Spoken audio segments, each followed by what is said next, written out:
I would say number one, have some money in the bank and have some access to credit. I think that's the number one. I think some people just go in and they think that they're going to be successful. And I know lots of people that don't make any money for the first year. So I think having the cash and credit to be able to make that work, I think really, really important. And once you start making money, don't get into the lifestyle creep. I see so many people that are going out and buying Range Rovers and all this stuff. Be able to support it and really try to keep your expenses as low as possible. I'm sure it's the same advice for a realtor. Oh, yeah. It can be very, very tough getting going. Yep.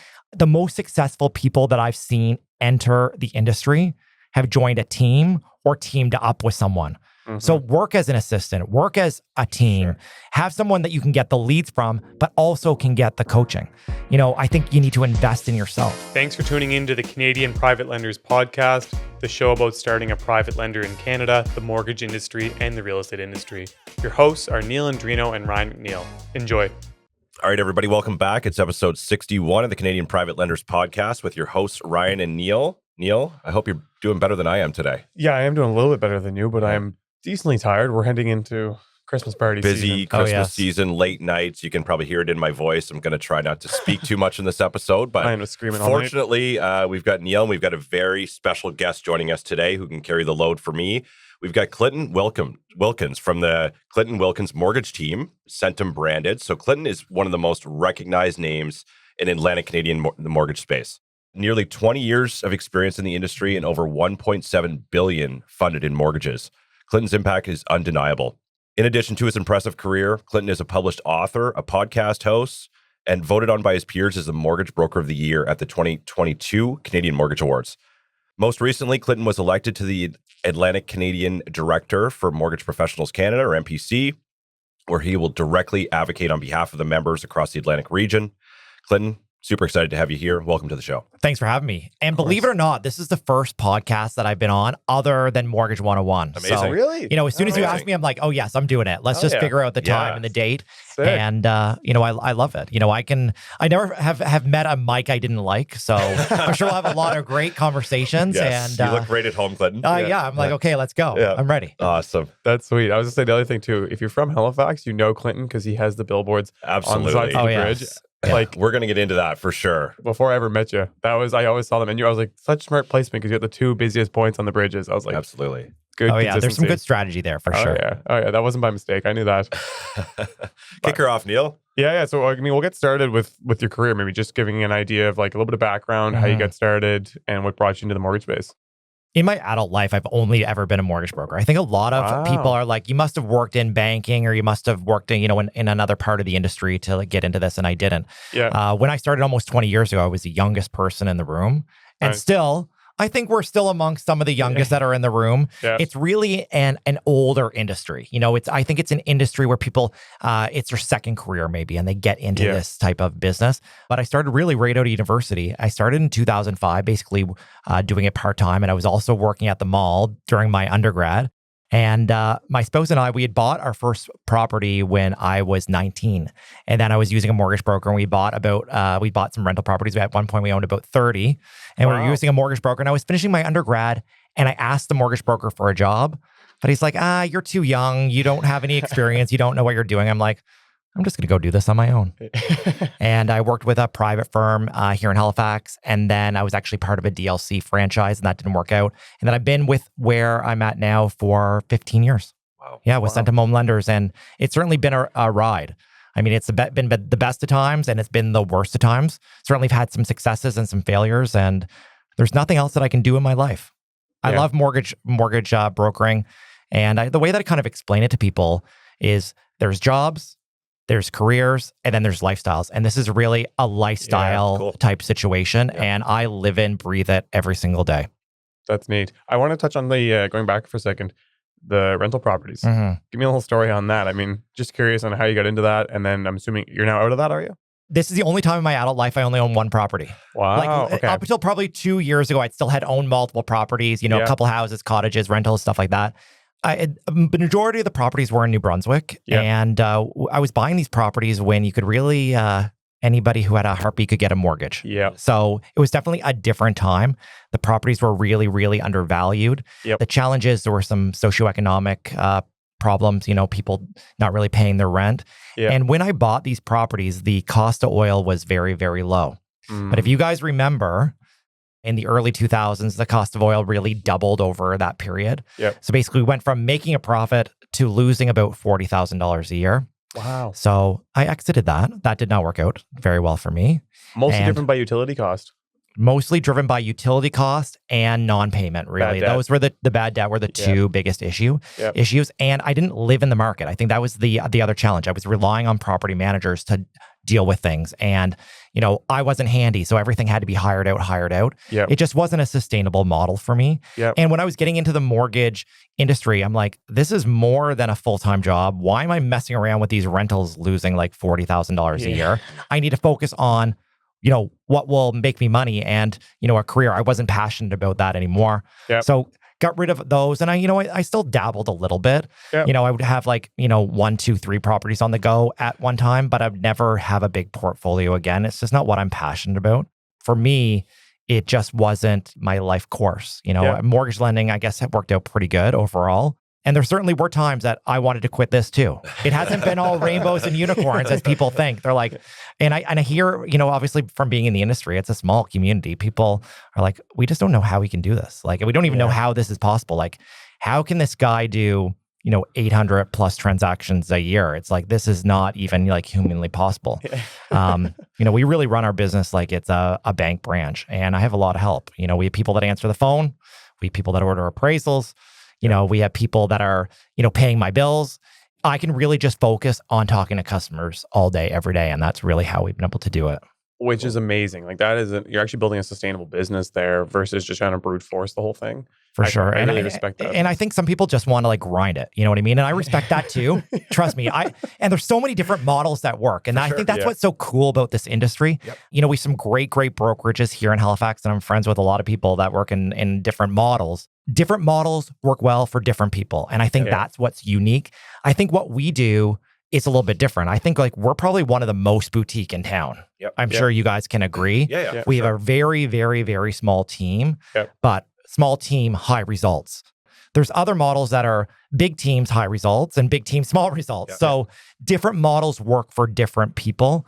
And this is just, the path that's worked for us. And, I think it's kind of interesting because being small enough, we can pivot very quickly too. Sure. Yeah. And that can be really pivots in the changes with the market and, as well as changes with people. This is a people business. It's not the desks or the computers. It's really, the people that we've been able to build this business around, which has been awesome. When you started in the business, was the intention always to get to this place where you basically have a full fulfillment team and you can focus on the clients? Or did you see someone that you learned from that you're like, hey, this is someone that really inspires me in this industry and I want to replicate what they have? Like, how did that come to be? I think I was an early adopter, to be honest. Okay. I don't think anybody really had assistants 10, 15, 20 years ago. Like, this just did not exist. True. Yeah. People didn't want to spend money. And I think they still don't want to spend money in this industry. Yeah. I'm definitely one that has no fears about spending. As you can see, I'm spending left, right, and center.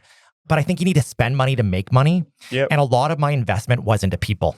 Yeah. And the people is what enabled me to, go on vacation. The people is what enabled me to have maybe more of a life. And it's been able to enable me to work on the business versus in the business. Sure. Yeah. But it's a big step to say, hey, I'm going to go spend $100,000 a year and hire someone. Yeah. That is a big, big step for anyone, financially.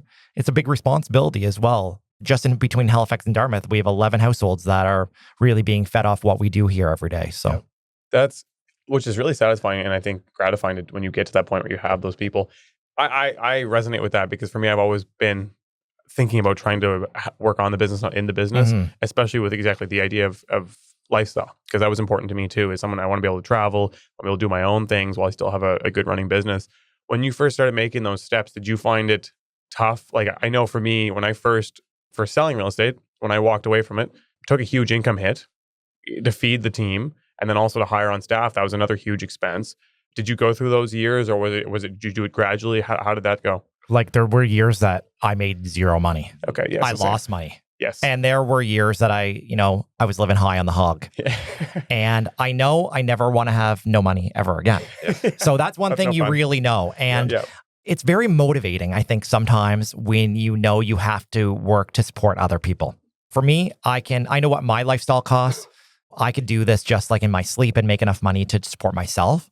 It's really about supporting everybody else, which that's the big motivator for me. Yeah. And I want it to be sustainable. And I want to have a business that maybe has a legacy at some point. Maybe this is something that I can sell and maybe still be involved. Maybe I'll continue doing Mortgage 101 on the radio and do some of my things on TV and advise and maybe just focus on seeing my clients. Maybe I'll sell and somebody else can worry about operations and technology and people and everything else someday. I don't know. I don't know what my life plan's going to be, but I'm almost 20 years in, and I think I'll probably be doing this for another 20 years. Yep. But at some point, I want to have the ability to say, hey, I've made my money. Let's let somebody else have a go at this too. Yeah, totally. I know you've got some exciting growth coming in New Brunswick with the team there, which we touched on before we jumped on live. Is that your goal to continue expanding the team, or does it really? Obviously, you want to keep that output per broker as high as possible, like which has been a successful recipe for you, or would you like to just expand a lot more than you have currently? Boutique is really our model, and that's what's worked for us. I don't think that we're ever going to have 40 mortgage brokers. I don't think that's in our journey. I'm never going to say never, because it's just like Justin Trudeau said he would never be in politics. And look, here we are. So I'm never going to say never, but right now it's not our model. And yes, things change obviously over time, but we are in growth mode, Ryan. We certainly need more people to be able to grow. This year, we're going to do about 1,200 units for $340 million, which is as much as some teams in Toronto with 100 people do. Sure. But there's some economies for us to get to that $500 million mark. So that's really kind of our next goal. Yep. But we want to do it slowly, and we want to do it planfully, and we want to really do it thoughtfully. And we want to have the right people, because we're so small. If we don't have the right people in place, it doesn't work. And we've tried this before. We brought in more junior people into our team, and it hasn't worked out, Ryan. It's challenging, I think, when you have people that are doing 60, 70, $100 million a year, and people that are just starting out. It's almost an us versus them mentality. And, people that join our team really have to fly my flag. It's my name on the door. It's my reputation on the door. And I want to make sure that a customer gets the same experience if they go to anyone on our team as they would from me. And it hasn't always been that way. And I would rather part ways with someone and wish them well. I never want to hold people back if it's not going to be the right fit. If I wouldn't send my friend or family to see one of these people on the team, they're not going to stick around. That's just the reality. That might be hard and that might be callous, but in a boutique model, we have to be like that, because otherwise it really is going to dilute what we're doing every day. How are you ensuring that you achieve that? Is it through selection of people? Are you just doing a ton of volume, or you bring people in and see how they fit? Or are you making an effort to meet with a bunch of people? I think it's both. Yeah, it's both. And I think the people part is the hardest struggle for us. Yeah. And I think finding the right people in the right place, that has never been easy. And I think that's a big struggle in every business, not just in the mortgage business. I think in every business, that is a big challenge. This is a challenging business. And I think that's why we don't see a lot of young people entering this industry, because it is tough. Yep. And there's a lot of moving parts. It's, even people walking from a bank branch and trying to get into this industry, it's very, very tough, and it has a high failure rate. So, I think it takes the right person. I think it takes the right person. I think it takes the right team. We've done it before. We've had great success of, even moving people from another province. They don't know anyone and they've started from scratch. Yeah. So we've had some of these successes before, but it's a hard grind. It takes 5 years to really, I think, get there to really start getting some of this success. And not everybody has that kind, a gumption, I think, sometimes. 100%. I'm selfishly asking all these questions because I'm, again, in the process of having built a small team on the real estate sales side and kind of debating on where to go with it, because I'm finding a lot of work. Are you taking a lot of onus to inspire these people? Do you find that, when you take someone on, are you really thinking about, okay, I need to inspire this person to, again, wave my flag and then also be succeful? Is that something that you think about and that you find is difficult to do? Or are you do you find yourself, I find your energy really intoxicating in some sense. You're very energetic. You're excited to talk about it. So I think it would, in some sense, it'd probably be easy. But do you find any struggles with that? Or it's not easy. That's the thing. This is really, really tough. Yeah. And we're on our team every single day. So it's not like we just set them up and we forget about it. Yeah. Every day we're on them. And I think that's the one thing that's very, very different with our model. We really run them. We run our offices like they're bank branches. And there's a lot of accountabilities and a lot of systems and processes in place. I know every click that they do in Salesforce, and there's very specific KPIs that they need to hit. Okay. And we talk about deal flow. We talk about the funnel every single day and week, and it's really about kind of moving things along. So it's not for the faint of heart, we'll say, because the expectation is very, very high. Part-time people don't work for us. People that want to work at home, that's not going to work. Like, our model is really about, we're running this like it's a going concern. And, I think the best advice happens in the office. We really want to bring as many of our customers into our brick and mortar space as we can. Interesting. That's a little different, I think, for mortgage industry. Very, very different, I think. And, during COVID, we doubled down. We added our second office in downtown Halifax. Yeah. And that, as you know, it costs a lot of money. I mean, we're sitting in your office right now. These spaces do not come for free. No. For me, I was willing to invest into these spaces to be able to build the team and really show our customers that we're serious and that we're going to invest. And we're investing as much into our customers as we are into the team and the business. And I think for mortgage brokers, they have a hard time sometimes at building a fence around their clients. There's a bank branch on every single corner. Yeah. There's brokers on every single corner. Someone's going to be talking to your customer if you are not. And we really want to be talking to them. We want to be talking to as many customers as we can. And we want to be talking to our customers. And I think with the brick and mortar, they want to have a place to come in if they need help. Yep. And I think that's the big concern with a mortgage broker. You know what I mean? It's like they're sitting in their basements, they're sitting in Tim Hortons or Starbucks. Mm-hmm. What happens if I need help? Where do I go? Yeah. It feels very on brand for you to have opened that additional office, just the way your branding strategy is played out. So just on that note, what do you think has been the number one? We talked about the billboards as well. Mm-hmm. What do you think has been the number one investment you've made from a marketing perspective so far in your career? I think there's probably two. I think from really just pure marketing, I think doing the show on City News, Rogers Radio 95.7 was the best. I've been doing this for 6 years. It started out as, one season. They started doing a weekend show. And I'm like, okay, yeah, we'll do one season. And they're like, okay, we're going to do one season, talk about everything mortgage lending, and then you're going to be done because there's nothing more to say. Yeah. The funny thing is, there was a lot more to say, and there's even more to say today than there was 6 years ago. Yeah. We've done 6 seasons, which is amazing, but it's opened up a lot of other opportunities. I'm now doing a national show for Rogers. Every time the Bank of Canada meets, I'm doing a commentary, which is amazing. And I've also had opportunities from Bloomberg, Financial Post, and a bunch of other outlets, really that Rogers kind of opened up for me because people heard me in Ottawa or Vancouver or in Kitchener-Waterloo or Calgary giving just an opinion piece around the Bank of Canada. So it's been very, very rewarding. And I would say the number one thing that we do is the radio. I mean, I talk to consumers every day, at least our existing clients. And I even hear people in the industry quote some of the things that I say on the show. And again, it's my opinion. And I think opinions matter. People are going to have different opinions. And I think that's okay as well. But the one thing that I'm super proud about is we broke down a lot of barriers really around financial literacy. Sure. People don't want to talk about their income, their assets, or their credit at the dinner table. Mm-hmm. We're bringing these conversations onto people's FM radio, which has really been very rewarding for me. And it's something that, obviously I'm very passionate about, but it's been good for business as well. Even just people calling for advice. Like, I'm all about giving free advice because I'm always trying to give, value before money because I think the money will always come. Yeah. That it's interesting. I mean, I've done a little bit of this stuff as well, and I've experienced kind of like the key with it is consistency. Like, I think if someone's listening to this and like, okay, sweet, I need to get on that one radio show. I can pay $500. I can go on and talk. Like, that's not going to be the turning edge. So when did you find along that journey that it really started to pay dividends? Because I'm sure the first 10 shows you did, you probably didn't get any calls. But I'm guessing after like maybe season 2 or season 3 is when you started to get these other opportunities. People start to recognize the name because like, oh, I've been hearing him now for 2 years. I think it's any type of marketing that you do. It's really about consistency. And again, mortgage brokers don't want to spend money. Yeah. Just like I know realtors, they're okay to spend a little bit. But mortgage brokers definitely do not want to spend. Yeah.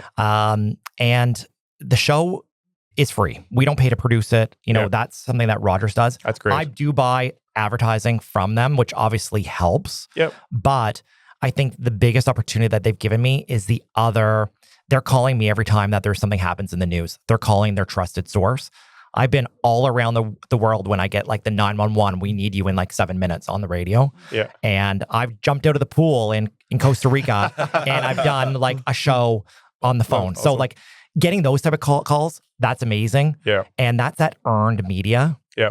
Same thing with CTV. I mean, they're calling all the time. Every time that there's something going on in the news, and every time these guys email me, call me, text me, send me a message on Instagram, it's always yes. Yeah. I would literally drop whatever I'm doing. Sure.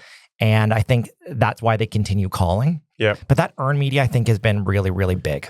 How did you get on there originally? Originally, let me think. I'm trying to think what was first. I used to do a lot of stuff on CTV on the morning show because one of my really good friends was on the show, Elise Hand. She may be listening to this, who knows? Yeah. So I used to go on all the time. And sometimes they'd have like a guest cancel and they're like, can you go on tomorrow at 6:15 a.m.? Yep. I'll jump out of bed and roll down to the studio and go on. So I was doing that, and kind of concurrently with Rick Howe, he's passed away now, we were doing a bunch of stuff on 95.7. So I started, those were like in the very early days, but this all kind of started when I wrote my book, when I did Confessions of a Halifax Mortgage Broker. That's when I started getting, I think, more of the calls. We were always trying to like push out like little like press releases and, this is what's going on in Halifax in the mortgage industry. And I get a few calls, the odd one from the All Nova Scotia or the Herald or something like that. Yeah. I just kind of stayed on them because I wanted to be that trusted source. And these guys, they're not calling anybody else. And I just want to make sure that I can still build that fence around it. Yeah. And I really stay up on it. I know what's going on in the mortgage industry. I know what's going on in the bond market. I know what's going on with the Bank of Canada. And that's almost a job in itself, just staying up on this. As you know, there's been so many changes. Even this year, it's just been wild. It's been crazy how quickly it's changing. And to your point, I would say from my experience, you are definitely the trusted source for Atlantic. I mean, I don't have exposure anywhere else, but whenever there's anything to do with mortgages and like you said, bonds, like your name is attached to it. So you've done an amazing job there. And again, I think it's that over time now you've built that. And so just everyone just knows and expects your name there and then immediately thinks of you when they're thinking mortgages. And I think what's made it genuine though, it's not about like call Clinton, call Clinton. Yeah, sure. We want business. So does everybody else. Yeah. But I think it's about call an unbiased mortgage professional and call somebody in your area. Yes. Yeah. I'm not wanting to do mortgages in Ontario. I don't want to do mortgages in Alberta. I want to do mortgages in Halifax and around Nova Scotia. We want to do them in Moncton and around New Brunswick as a team. We want to focus on what we're good at and we want to stay in our lane. And I think that's where it's tough for mortgage brokers. They want to be everything to everybody and we're not. That's one thing I've always told you, Clinton, is that, brokers or other people in the industry might not always agree with, your marketing spend or your bricks and mortar offices, but there's absolutely no way they can deny that you promote the value of a mortgage broker and educate people why they should use a mortgage broker, right? And everybody in the industry benefits from that. I agree. And you know what? That's something that I do selflessly. And I think that's a really good kind of segue to, MBC. And a lot of people ask me, like, Clinton, you have more than a full-time job on the go here. Why do you want to add something else on your plate? Yeah. Why? And, really it was Michelle Drover that pushed me to do it. Cool. Yeah. Yeah, very cool. And I love Michelle. Obviously, I've known her for almost 20 years as well. Wow. And she asked me, she's like, you know what? I'm going to run for MBC. Will you support me? 100%, carte blanche. I'll be your campaign manager. Let's go. We're like ready to roll. Yep. And she had some things happen in her life and she reached out to me and she's like, I really need you to do this. And you're going to have my support and you're going to have Premier support. And we really want you to be the voice for Atlantic Canada. Like, we need you to do this. Cool. And I said, you know what? If anybody else had asked, I'd probably say no. But Michelle came to ask and I said, you know what? Let's do this. Yeah. And here I am. So I'm really ready to, make some changes. I think sometimes with organizations like this, there's just yes people. You know what I mean? And that's not me. I'm more about let's ruffle the feathers and make a change. And, I think we've really put Atlantic Canada on the map lately. Oh, yeah. And I think about, how can we further that message? It's tough because we're so Halifax centric here. A regional symposium happens here in Halifax. Yep. But I think it's how can we take it on the road? Like, there's people in New Brunswick that will never come to the Halifax one. Mm-hmm. People in PEI, people in Newfoundland that will never come. Yep. So I think about how can we take that message of MPC into the community because, Atlantic Canada is very vast. And, it's just, I'm going to work with the organization to get the message out. And I think we can do some fun things with lenders and other industry partners to bring maybe even like a condensed version into the community. Like, let's do something in Moncton. Cool. Let's do something in St. John's and bring that message of MPC, just because there's people that will never get there. And there's just so much value. Like, they're doing some really, really great work. How are you making the decision on how to balance your time? Like, I think what you're doing, it sounds amazing. And you'd be interested to see my schedule. Yeah, I would be. Because I try to involve myself in a lot of these different things, and opportunities like this are arising. And I've, in the last 6 months, kind of just said no to everything because I'm trying to regain control of my calendar because I feel like I'd lost it. And I was failing in a lot of different things. How are you finding the balance? And I guess is it you're transitioning a little bit from, again, working in the business to on the business. And these kind of things I think would lend themselves to being a part of on the business. Like, don't get me wrong. I'm still seeing customers every single day. That's my number one thing that I do. Yeah. I think there's a misconception. I think like people think that I don't see customers, but I do. I really live and die by my schedule. And if I commit to doing something, I'm doing it. Yeah. And I will say no to some things that I've missed out on some really great opportunities because I already made a prior commitment. But if I commit, it's I'm doing it. But my default typically is no. Yeah. There's events. I can't go to every single event. Yeah. I kind of pick and choose what I can go to. Yeah. But there's some things that I live and die by. You know what I mean? Like MPC things, I'm going to be there. Even before I was on the board, I was going to every symposium. I was going to every national conference. I was there. And there'd only be a handful of people from Atlantic Canada that would go to these national conferences, but I would always invest in myself because they're the best. The amount of speakers and the networking opportunities and education, it's second to none. And I really would challenge the brokers in Atlantic to go. Just go to one. Absolutely. And I think you would be very surprised really at the value. Yeah. Really what it brings. I say the exact same thing, Clinton. I think I went to the first one in 2019. Haven't missed one since. And I know, Neil, you're at your first one this year, and you were impressed as well. Yeah, I was impressed by the turnout. Like, it was a massive event. I enjoyed a lot of the speakers and the opportunity, like the little things outside of it. There's obviously the networking outside of it. That was really, really good. It was a great time to build some more personal relationships with people, meet some new people. But even the actual content they put together for during the days was valuable, I found, to hear some of the broker panels and lender panels from across Canada. And like you said, Atlantic, now people actually pay attention, which is interesting to see. I know, it's interesting, isn't it? Yeah. I feel like we've come a long way because, 20 years ago, they were like Atlantic Pasha. We don't, you guys are just like such a little, blip on the radar. Yeah. But there's so many lenders now that have started doing business here in Atlantic Canada that hadn't. Like, after that whole 2008 subprime and everybody exited, we had a very small kind of handful of lenders that we would do business with every single day. But there seems like there's more and more that are entering the space here. Yeah. They might have had a national presence before, but never in Atlantic. But we're certainly getting more, which is cool. Some of the newer lenders are actually more likely to capitalize on this. I feel like there's a lot of older lenders that have been in the game for a while and they're more senior and they just like, no, like Atlantic is still whatever. And I think they're still sleeping on it. But some of the newer brands that are coming on are making an effort. And I was chatting with one of them last night and he's like, yeah, like you guys are like 15% of our book, which we pegged at like 5%. So you're triple what we expected. And so like, we're going to kind of double down now here because we're still getting a ton of volume, consistency, growth. Like there's a loyalty you get from Atlantic Canadians too, right? If people invest their time into coming out here, right? Yeah. And promoting that brand. So yeah, and I think that it certainly hasn't gone unnoticed that Ontario and BC has had a very tough go the last couple of years. Yeah, where Atlantic and the Prairies has done very, very well. Yeah, and the nice thing is of never having that boom. Yeah, of course, our values went up a lot over COVID, but we never had the growth that Ontario and BC has had. And I think the slow and steady and consistent growth is a lot easier and more palatable for lenders now than that big increases that they were seeing in Ontario. Because as much as it increase, it can go down. Yep. And I think that's one thing that we forget about. I think during the exciting times, everyone's so focused on that big explosive growth. And then now, when, like you said, maybe not so sexy in BC and Ontario, they're like, oh man, Atlantic's still chugging along. This feels good. And the risk is a lot less. I think they always thought the risk was high. It's like we have a lot of seasonal people. We have people that are getting, the pay stub on a handwritten and all this stuff. But I think the risk overall is a lot less. And I think, our housing market is just so hot that the demand is so much higher than the amount of supply. If people do get into problems, they can just sell their property. Totally. Yeah. Like, what's the risk here? Yep. We finally have liquidity in our marketplace, which is, again, something that I think all of them that's one thing I've noticed talking to a lot of lenders from Ontario that, again, are more senior and have been around. Like, wow, we started out there, whatever, 20 years ago, and we had a loss immediately. And I'm like, yeah, I guess we I had a could see loss in New Brunswick or in Yarmouth. These are the ones that you always hear about. Exactly. Come on. This is almost property. 20 years ago, Yeah, people. exactly.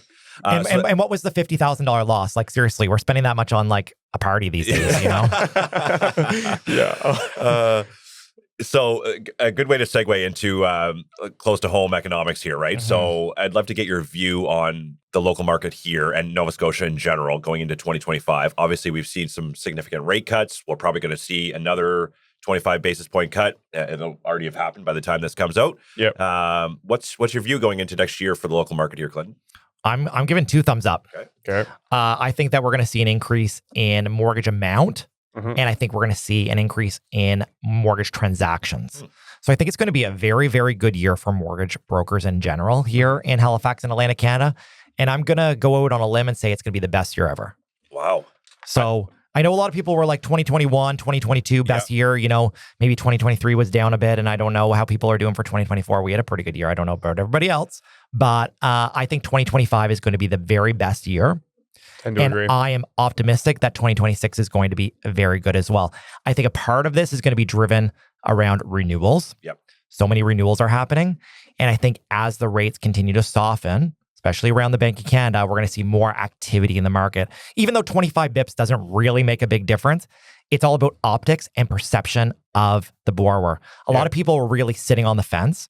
And I think, you know, this positive news in the media, and hopefully we're a part of it on 95.7, is going to get some of these people off the fence. Yeah. And, you know, we saw it. Even the back half of this year was very busy. We just came off of probably the busiest November we've had ever. And I think some of this is really driven by this pent-up demand. I tend to agree with what you're saying. What's your take on, I guess, 2 different questions. First is, what's your take on the fact that there's an expectation maybe prime rate continues to go down, but we're seeing long-term rates increase, right? Bonds are going back up, kind of pegged against the fact the American economy's crushing it, Canadian maybe not so much. So maybe I'll ask you that first, and the second part will be, what market segment do you think is going to grow the most within what type of housing? But first, looking at rates, like this is something that I'm struggling with a little bit right now, is this expectation for rates to go down, but again, prime rates go down, but then again, long-term yields are continuing to rise. For me, I'm a big variable person. 60% of our book is variable, which is way above the industry average. Yep. I think part of that is just the advice that we give customers and the communication. We pump out a lot of information.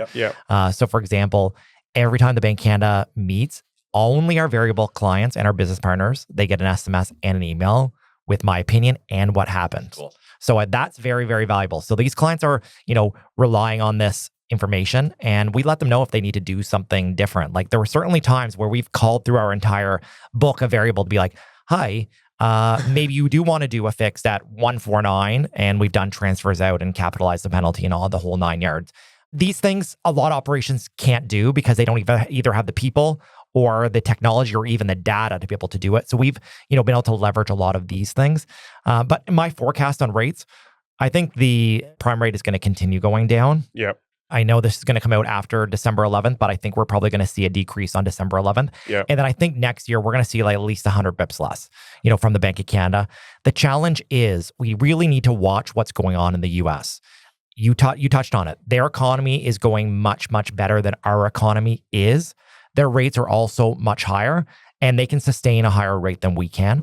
Typically, when we decrease 25 basis points to have the same impact in the US, they would have to decrease 50 bips. So it's just a way that our economy works compared to the way that theirs works. But I'm watching GDP. Yep. I'm watching the Canadian dollar. Yep. So these are 2 things that I'm really, really watching every single day. And, you know, I'm also listening to what the economists say. You know, economists don't get it right any of the time. Yep. But at least they have a good forecast on what would happen. I believe compared to where we were at the beginning of the year, the prime rate has already gone down more than they basically forecasted early days. But I think we're going to continue seeing this go down. The bond market, though, I'm not that bullish on fixed rates. Like I think they're going to stay high for a while, honestly, just based on what I'm seeing and reading and feeling. A lot of clients are still very, you know, happy with a 3-year fixed. I don't know where things are going to be in 3 years, especially with what's going on in the US. Again, we don't have a crystal ball. You know, it's hard to even think 2 months out, 6 months out, a year out right now. Yeah. You know, I hope that we won't see other war situations. I hope we won't see inflation go the other direction, but things can move very, very quick when we're talking about things like tariffs and stuff like that. Well, exactly. The tariffs is one major thing. Again, I think everyone looks at it as a bargaining chip, but it sounds like it might go into play for a little bit at least. The additional part for me is what you alluded to is like the Canadian dollar as it continues to depreciate. I think it's at like 1 Canadian dollar is like 3 American cents. Maybe not that bad, but like you know what I mean. No, we're trending downwards, and we have been for a while, and it seems to be getting worse. Do you see a world where we potentially end up having a lot of inflation again? Like, do you think the low Canadian dollar benefits us, where we get a lot of international investment and it reduces capital flight, or do you foresee it being like, oh shit, everything we do in touch is so much more expensive now? People are feeling the pinch even more after the massive inflationary cycle that we just went through. You know, I'm optimistic that the inflation will stay low. Mm-hmm. I think part of the reason that I'm optimistic is it takes a long time to move the needle. Yeah. Some of these changes that the Bank of Canada did a year ago are just being really felt now. Yeah. So I think we have a lot of runway before we see kind of inflation going up. Again, cautiously optimistic. You know, I don't think the tariffs are going to happen, personally. Mm-hmm. You know, I don't think it's going to, because I think it would just be so devastating, probably to both sides. We're the U.S. is basically one of their biggest partners, you know, in terms of trade. We are the largest. Other than Mexico, it's Mexico and Canada. Mm-hmm. You know, we need them. They need us too. Yeah. So I think that, I think if they're going to play hardball, I think likely it'll be on the other side of the chip as well. Yeah. You know, I think the challenge is that we'll probably go through an election here in Canada as well. So there's so many variables at play. It's hard for me to think past December right now. You know, I don't know what the new year is going to bring. I think we'll know more probably mid-January once, you know, we're seeing government start changing over and see what happens in the first 100 days of down in the US. And, you know, these things don't have necessarily a direct impact. Yeah. You know, there's a lot of things that impact what's going on, the decisions that are made by the Bank of Canada, but it's a very big impact on what happens in the US. Last quick economic question I want to get your take on is the HST cut. How do you feel about that? Are you pumped to be getting? Well, you're probably not getting the $250 check, but oh yeah, I'm not getting the check, unfortunately. I don't think you qualify for that one, but the holiday, you know, certainly makes maybe a little bit of difference holiday, for me. For like, you know, I like eating out and you know these type of things, so that'll help. I think it's going to be confusing for small businesses. It's tough. I've heard that, yeah. I think it would have been a lot easier to just like keep it going and send a rebate back to the businesses. Yeah, rebate back to the businesses, rebate back to consumers. I think the holiday is tough. Yeah. That's really, really tough. I understand the whys behind it. You know, if we have some capital here to work with, great. But I think there would have been easier ways to kind of like process it. You know what I mean? I think it just system-wise and technology. And, you know, I'm concerned that people that went out and like bought things pre the holiday, they're just going to go and return them. To get their, you know, return rebuy. Trust me, I worked at the mall for like 5-6 years. Trust me, we did a lot of return rebuys in the early 2000s. I just bought something that I'm keeping the receipt because I'm going to see if you're the one. You know what? I'm like, is it going on sale for Boxing Day? I'm going to get no tax. I am leaving the country. So I'm leaving the country on December 14th. I do not need to worry about this. And, you know, I really don't have the time to go mess around with getting 15% back right now, but I think some people will. Again, it might be some pent up demand. I think as soon as these things start getting announced, people are like, well, I'm not going to go to the mall. I'm going to wait. I expect Halifax Shopping Center to be very, very busy for the last maybe 9 business days prior to Christmas. I expect. Yeah. I think it's going to be insane. So keep me away from there. Is it politically motivated or economically motivated? I think probably both. You know, it's definitely a political move. Oh, yeah. Yeah. Like that's very, very clear. You know, and I think... And this is the interesting thing with politics. Things can really move very quickly. Mm-hmm. You know, I think overall, I think Trudeau's going to have a hard go. Yeah. But things can change like in a day, in 2 days, a week, a month.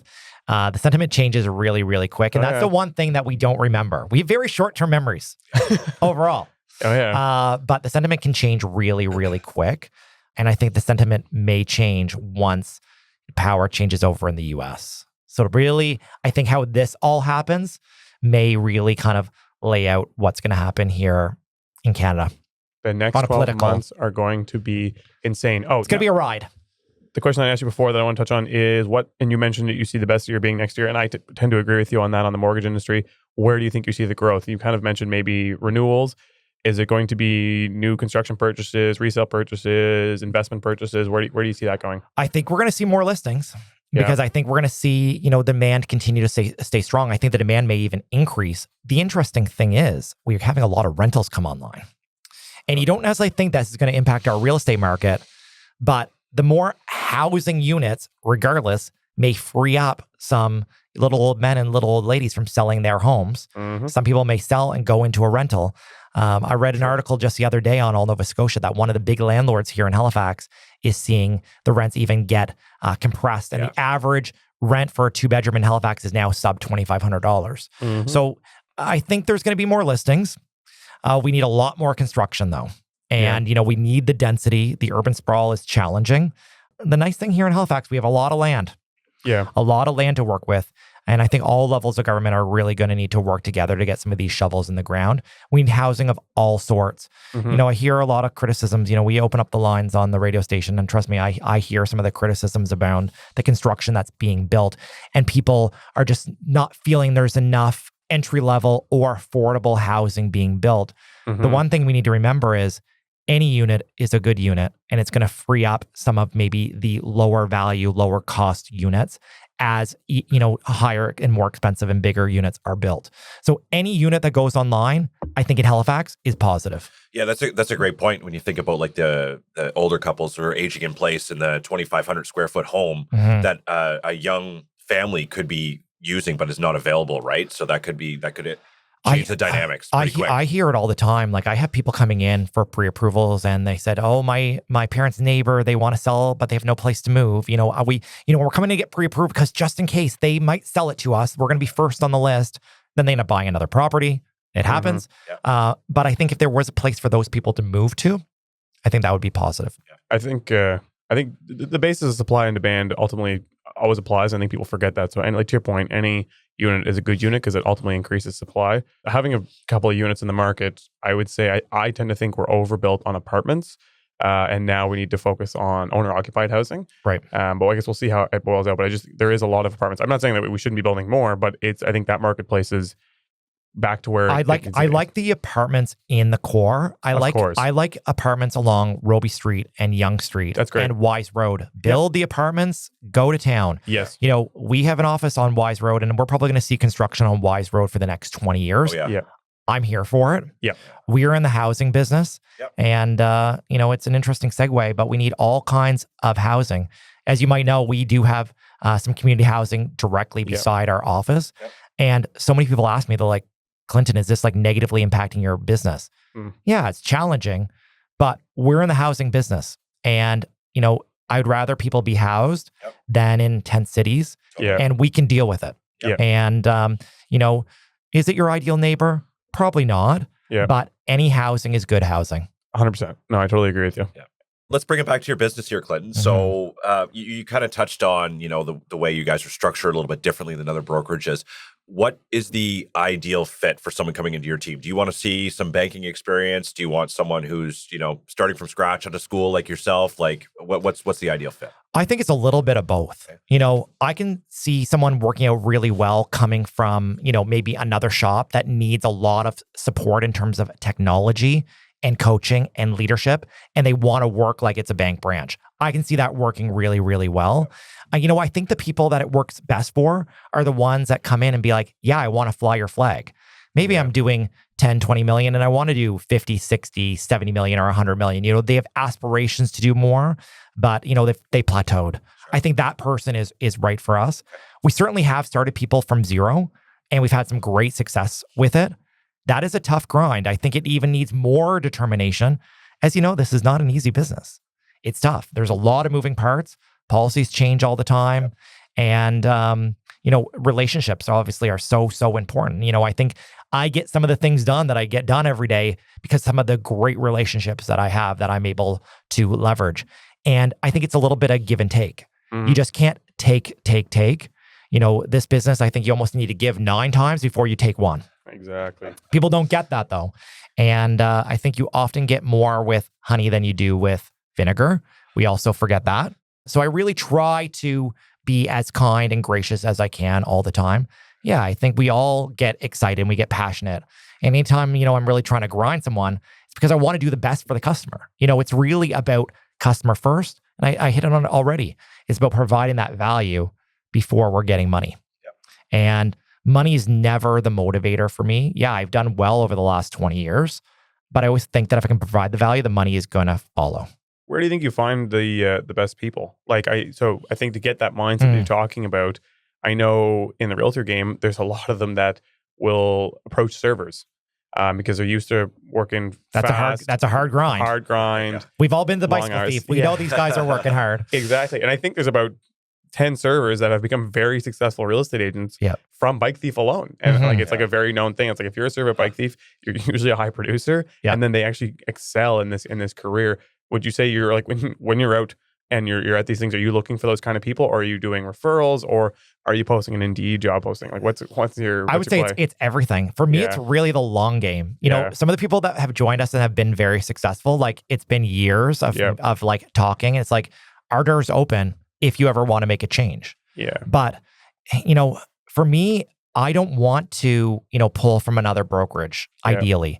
If someone's going to come, I want them to come to me. I don't want to go and recruit because, for me, I don't want the same, done to me. Yeah. So I think that's kind of, I want to be as equal and fair and equitable as possible. Yeah. So, for me, I want it to be organic and I want it to work.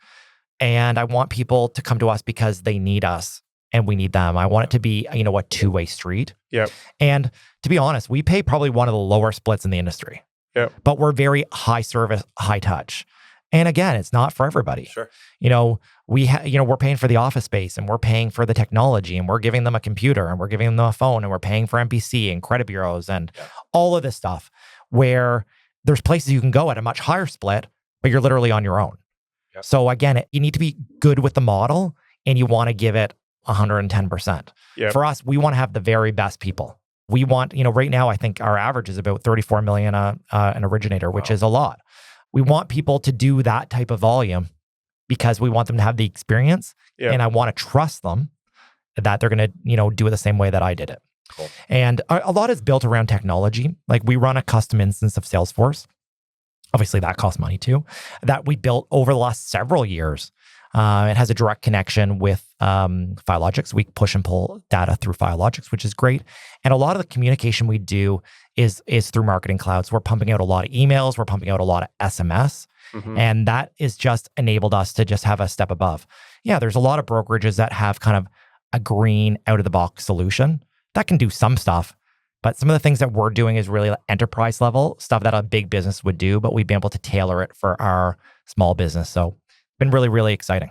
How are you ensuring that those originators are hitting that $30 million mark? Is it pumping them with leads? It sounds like obviously technology systems and everything that you have I would say the newer people, they certainly, most of the business is coming from leads. Okay. I have more business than I know what to do with. Yep. Let's be honest. And we're working with them to make sure that they have better and better, like funding ratios. Yep. Because we just don't want to burn through these leads. Yep. And it's not, for me, a lead isn't a lead. Like this is a transaction. Sure. And we want to make sure that, they're going to be handled with care and we want to make sure that they get to the finish line. Yep. So again, like we're involved with these people like every single day. I'm on every file. Yep. And that might seem wild, but like literally I'm on every file. Like I emailed Alex this morning. I'm like, what's going on with these two? Yeah. Are they funding? What's going on? Yep. I'm involved in every single transaction. I think it just keeps the bar very, very high. Yep. Because they have a high level of accountability as well. They want to win though, as much as I want them to win. And I think when that is not equal, that doesn't work. Yeah. Sure. I can't want it more than somebody else wants it. Yep.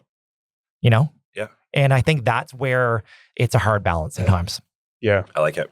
That's a really hard balance. I can say from having a team, it is tough. Exactly. When you want to win more than maybe some of your teammates want to win. Yeah. And that's, again, self-show. I'm asking about the inspiration, how you get people there. But I think it's also part of choosing the right people. I'm also involved. You know what I mean? I'm not just like sitting in an ivory tower and just like harping down. Like I'm in the trenches. Sure. I need to get out of the ivory tower. This is my ivory tower. What do you think? We're in the tower right now. Yeah. You know what? I've seen worse towers. I've seen better, but you know what? Yeah, and I think it was really cool. I was like driving around because I'm like, I don't know exactly where I'm going here. Like I may work in Dartmouth every day, but I'm like, I'm roll up here in Burnside. I'm like, I don't really know where I'm going. So I was like half an hour early, like rolling up here. I'm like, you know what? You never know. You never know. But you know what? It's kind of tucked into the back keeping roads her here. low key. It's a great spot. And here's the thing. You can make it work wherever you're at. Yeah. We didn't need to be at Barrington and George Street in Halifax. We could have been up in an office tower and probably paid like a third of the cost. Yeah. But we wanted to be in a retail office solution. Sure. That is our model. Both of our offices are old bank branches. Yeah. Like our Halifax office in Old Bank, Montreal was the original main branch here in Halifax. Yeah. And our office in Dartmouth is an old National Bank branch. Wow. So I don't know if that really says something, but I believe, the banks know what they're doing. They're spending the millions of dollars in finding these locations. Yeah. And we're just making it our own after. That's very cool. Did you get to keep the vaults in any of the spaces? Oh, the vaults they're not in our space. Like basically where our wall goes just basically to the vault. Somebody else can deal with that. Yeah. I don't want to pay for that, unusable space. Yeah. How do you manage yourself between the two spaces? I'm now just completely asking. Very, very rigid. My schedule's quite rigid. So I could be murdered very easily. People can know where I'm at all times. So I'm in Halifax every Monday, Wednesday. I'm in Dartmouth every Tuesday, Thursday. And I do not differ from my schedule. Like if somebody wants to come and see me to be like, oh, I want to see you in Halifax. Well, it needs to be on Monday or Wednesday. Yeah. And if you really want to see me on Thursday, you're going to have to cross the bridge. You're coming to Dartmouth. Yeah. I've been in Dartmouth basically my entire career. The last 15 years, our office has been in Dartmouth. And there certainly is a stigma, I think, sometimes about crossing the bridge. I live in Halifax, but when I go to the office in Dartmouth, I almost feel like I'm going home because I've been there for so long. Yeah. And I'd have a very hard time leaving Wise Road because everybody knows where we're at. Yeah. Everybody's either driven by the office. We, have lots of parking. And it was just getting, I think, some of the Halifax and Bedford people to Dartmouth. That was the tough piece. Some have never been. Some of them will never go. There are people that live in Halifax that do not have a Mac Pass. Yeah. This is reality. I know it seems weird for me, but I do business in Dartmouth, and it's really, between the two offices, it's like 5 minutes away. Yeah. I know, yeah. Just on that note, though, even since being in Dartmouth for the last 10 years, it's such a distinct change. Like downtown Dartmouth specifically, you got people coming from Bedford, taking, $50, $75 Uber to come spend a night downtown Dartmouth. Yeah. Because it's now on the map. Meet me at Whiskey's. I'm more of a Staggers guy myself. Okay, you know what? Staggers is good. Wow, two Staggers institutions there. Staggers is good too. Yeah, no, there's a couple other new spots too you might want to check out. But, I've hit all the hot spots. For sure. Anyway, I love Dartmouth. I've lived in Dartmouth many, many times. I just currently live in Halifax. Yeah. But I think Dartmouth is the hotspot, and you get a lot coming up. You get a lot for your money Totally. in Dartmouth. Yep. Yes, 100%. Absolutely. So we just got a couple more before we wrap up here. So just going back to the broker piece again, you've been in it 20 years. What advice would you give someone who's considering a career change to become a mortgage broker? I would say number one, have some money in the bank and have some access to credit. I think that's the number one. I think some people just go in and they think that they're going to be successful. And I know lots of people that don't make any money for the first year. So I think having the cash and credit to be able to make that work, I think really, really important. And once you start making money, don't get into the lifestyle creep. I see so many people that are going out and buying Range Rovers and all this stuff, be able to support it and really try to keep your expenses as low as possible. I'm sure it's the same advice for a realtor. Oh, yeah. It can be very, very tough getting going. Yep. The most successful people that I've seen enter the industry have joined a team or teamed up with someone. So work as an assistant, work as a team, have someone that you can get the leads from, but also can get the coaching. I think you need to invest in yourself. There's some great courses like Jill Mullering. She's all over I Love Mortgage Brokering, and she does courses agnostic of brand that basically start people from zero. I think that's a great source. And I think you need to read, and I think you really need to find the team that's going to be the best for you. And some people are just focused on, how can I get the best split? Like, how can I get that 90-10 split? Right. Yep. 90-10 to 0 is still 0, people. Yes. And I think that's the one thing that you need to remember. It's really about what value are you getting before the money. I know I've said that 3 times, but we forget sometimes. We're so focused on the dollars and we don't even think about value. Yep. That's not sustainable. I want to be here through thick and I want to be here through thin. Yep. Any broker or realtor that's, I think, good, they tend to pay no attention to the money. It's funny, a lot of them be like, oh, I didn't even realize like I have 3 deals that haven't been paid out yet, because they're not actually paying attention to the commission checks. They're focused on providing a really good service and running a really good business. I agree. And the money is kind of a bonus. Obviously, we all want the money. We obviously are all very motivated by the money, and we're there ultimately for the money. But if you spend all your time thinking about that and you split and those things, it will hamper your business and your ability to grow and get to a place where you're really happy with it, I think. So it's exactly what you're saying. And I think people need to master their craft. Yeah. There's so many brokers out there in the industry that are just, I think, a little bit sloppy. We're not asking the right questions. There's not the accuracy of the application. And you need to get the documents up front. For me, I really believe in having a full package. You should at least have the income and the security details up front.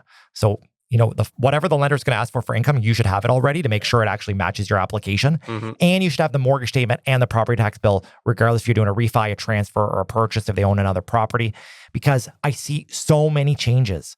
The changes is really, what slows you down, also slows the lender down. And you never want to have a false positive. You never want to be able to get an approval that's not funding.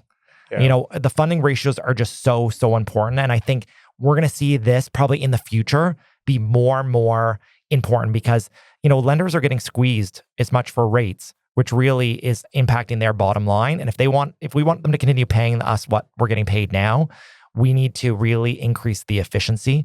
And, I think the ones that are going to win are going to be the ones that are going to be the most efficient.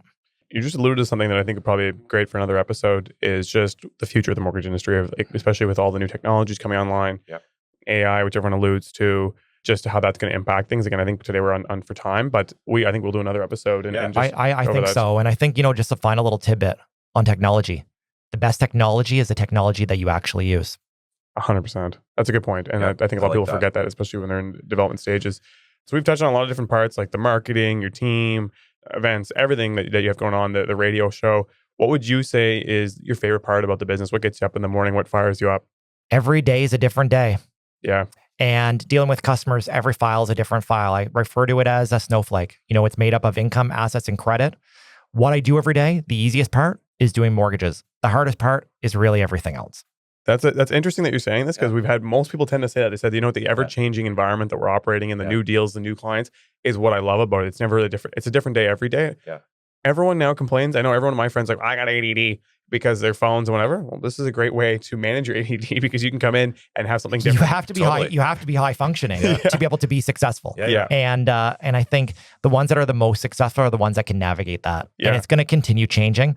And I think it's changing faster now than it was before. Totally. 100%. Well said. Sweet. Bonus question for you. Are you a pizza fan? I love pizza. What's the best pizza in HRM? Personally, I'm a salesperson. I just had it on the weekend. It was my birthday, and I had some people over to my place, and we ordered the 5 pizzas, all different. Love it. Sweet. Now, a close runner-up. I'm also going to do another Halifax one, and then we're going to do a bonus Dartmouth one. How about that? Number 2 would be Ronaldo's. Okay. They have a really awesome deep dish there. Yeah. I love Ronaldo's. Really a huge hit. And I think in Dartmouth, Yaya's is for the win for sure. Let's go. Yeah. That's always my number one, Yaya's, but being a Dartmouth guy. But I actually haven't tried Sal's yet, so I'm going to have to. Salvatore's is Salvatore's is really good. Stop over there. Number 1. I love it. It's a reoccurring theme. That's awesome. Yeah.